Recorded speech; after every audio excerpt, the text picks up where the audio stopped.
ഒരുപാട് ആളുകളെ കടത്തിലേക്ക് തള്ളിവിടുന്ന ഒരു അസുഖമാണ് ഹാർട്ടിന്റെ അസുഖം. ഒരു കാറിനേക്കാളോ ഒരു മൊബൈൽ ഫോണിനേക്കാളോ ഒക്കെ നമുക്ക് പ്രധാനപ്പെട്ട ഒരു അവയവം. അതിന് നമ്മൾ ഇൻഷുറൻസ് എടുക്കാറുണ്ടാവും. പല ആളുകളും ഗവൺമെന്റ് ഇൻഷുറൻസ് എടുത്തവരുണ്ടാവും. ഗവൺമെന്റ് ഇൻഷുറൻസ് എടുക്കുമ്പോൾ ഹാർട്ടിൽ ആൻജിയോപ്ലാസ്റ്റിക് ചെയ്യുന്ന സമയത്ത് നമ്മൾ ഉപയോഗിക്കുന്ന സ്റ്റെന്റുകൾ പലപ്പോഴും ഹൈ ക്വാളിറ്റി നമുക്ക് കിട്ടണമെന്നില്ല. അതുകൊണ്ട് തന്നെ ഭാവിയിൽ വീണ്ടും ഒരു പ്രശ്നം വരാനൊക്കെ ഉള്ള ഒരു സാധ്യത കൂടുതലാണ്. എന്നാൽ സാധാരണഗതിയിൽ ഒരു പ്രൈവറ്റ് ആശുപത്രിയിലൊക്കെ ചെല്ലുകയാണെങ്കിൽ ഹൈ ക്വാളിറ്റി ഹാർട്ട് ചികിത്സ കിട്ടാനുള്ള സാധ്യത വളരെ കൂടുതലാണ്.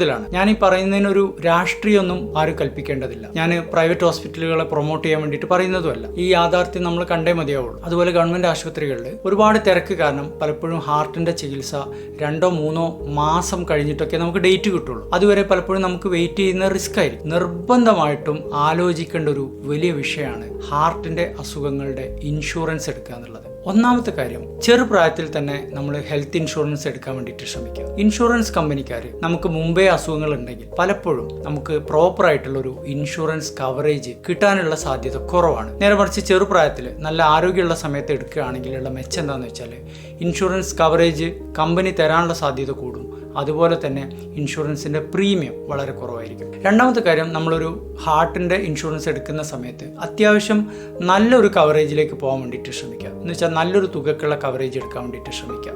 അതിൻ്റെ കാര്യം എന്താണെന്ന് വെച്ചാൽ ഇപ്പോഴത്തെ കാലത്ത് ഹൃദ്രോഗ ചികിത്സയുടെ ചിലവ് കൂടിക്കൂടി വരികയാണ്. അതുപോലെ തന്നെ ഹൃദ്രോഗ ചികിത്സയിലെ നൂതനമായ ചികിത്സകൾ എന്ന് വെച്ചാൽ നമ്മുടെ ഹൃദയത്തിലെ ബ്ലോക്കിൽ കാൽഷ്യം അടിഞ്ഞു കൂടുന്ന കൂടുതലാണെങ്കിൽ അതൊക്കെ ചികിത്സിക്കണമെങ്കിൽ കൂടിയ ചിലവുള്ള മെഷീനുകൾ ഉപയോഗിക്കേണ്ടി വരും. ചിലപ്പോൾ ലേസർ ട്രീറ്റ്മെൻറ്റ് വേണ്ടി വരും. ഇങ്ങനെ പുതിയ ചികിത്സകൾക്കെല്ലാം തീർച്ചയായിട്ടും ചിലവ് വളരെ കൂടുതലാണ്. നമ്മളൊരു മിനിമം കവറേജ് എടുക്കുന്ന ഇൻഷുറൻസ് ആണ് ഉപയോഗിക്കുന്നതെങ്കിൽ പലപ്പോഴും ഈ ചികിത്സകൾ നമുക്ക് കിട്ടില്ല. അപ്പോൾ എന്താ സംഭവിക്കുക? നമുക്ക് ചികിത്സ ആവശ്യമാവുന്ന സമയത്ത് ഇൻഷുറൻസിന് പുറമെ നമ്മൾ വീണ്ടും കാശ് മുടക്കേണ്ടതായിട്ട് വരും. മൂന്നാമത് നമ്മൾ ശ്രദ്ധിക്കേണ്ട കാര്യം എന്ന് വെച്ചാൽ ക്യാഷ്ലെസ് ഇൻഷുറൻസുകൾക്ക് വേണ്ടിയിട്ട് ശ്രമിക്കുക. എന്ന് വെച്ചാൽ ആശുപത്രി കിടക്കുമ്പോൾ മുൻകൂറായിട്ട് നമ്മുടെ കയ്യിൽ നിന്ന് കാശ് ചിലവാക്കേണ്ടി വരുന്ന അവസ്ഥ ഒഴിവാക്കുക. നാലാമത്തെ കാര്യം എന്താണെന്ന് വെച്ചാൽ നമ്മളൊരു ഇൻഷുറൻസ് എടുക്കുമ്പോൾ നമ്മുടെ ആരോഗ്യ വിവരങ്ങൾ സത്യസന്ധമായിട്ട് ഇൻഷുറൻസ് കമ്പനിക്കാർക്ക് വെളിപ്പെടുത്തുക. ഒന്നും മറച്ചു വെക്കരുത്, അത് തുറന്ന് പറയണം. അതുപോലെ നമുക്ക് മുമ്പ് ഹാർട്ടിൻ്റെ ചികിത്സ എടുത്തിട്ടുണ്ടെങ്കിൽ അതും പറയണം.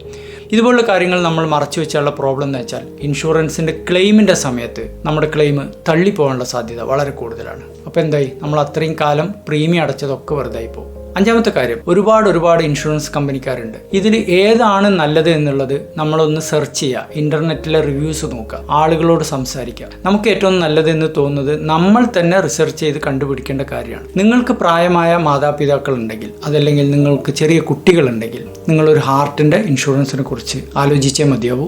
ഈ ഒരു അറിവ് എല്ലാവരിലേക്കും നിങ്ങൾ ഷെയർ ചെയ്യുക.